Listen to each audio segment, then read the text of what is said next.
కాంగ్రెస్ ప్రభుత్వం ఎన్నికల్లో ఇచ్చినటువంటి 6 గ్యారంటీల హామీలను ఇప్పటికైనా తక్షణమే పకడ్బందీగా అమలు చేయాలి.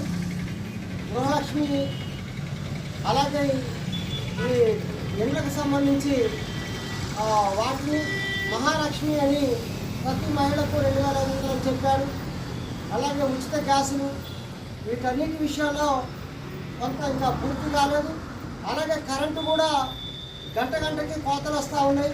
గతంలో కొంచెం ఇది గొప్ప అయినా కూడా ఎక్కువ శాతం కరెంటు ఉండేది.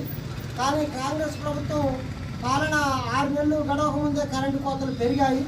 ఇప్పుడు వ్యవసాయ సీజన్ ప్రారంభమవుతుంది కాబట్టి కరెంటు 24 గంటల కరెంట్ ఇవ్వాలి.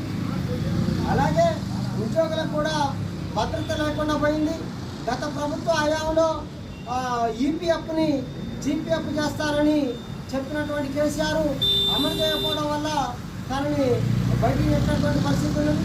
అలాగే కేటీపీఎస్లో 400 మందికి పైగా ఉద్యోగస్తులు ఉన్నారు.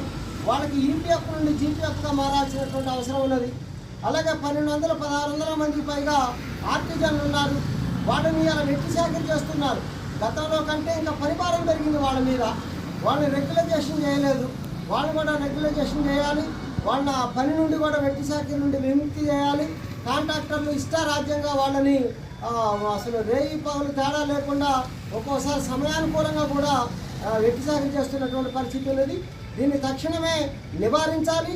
అలాగే ఆర్టిజన్ని గవర్నమెంట్ ఉద్యోగులుగా తక్షణమే ప్రకటించాలని చెప్పి సిపిఎం అనుబంధ సంఘమైనటువంటి భారత కార్మిక సంఘాల సమైక్య ఐఎఫ్టియు డిమాండ్ చేస్తూ ఉంది.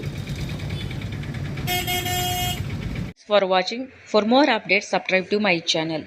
చూస్తూనే ఉండండి మరెన్నో అప్డేట్ కోసం ఏఎస్ఎన్ 24 టీవీ న్యూస్ చేయండి, కామెంట్ చేయండి, సబ్స్క్రైబ్ చేయండి. Thank you.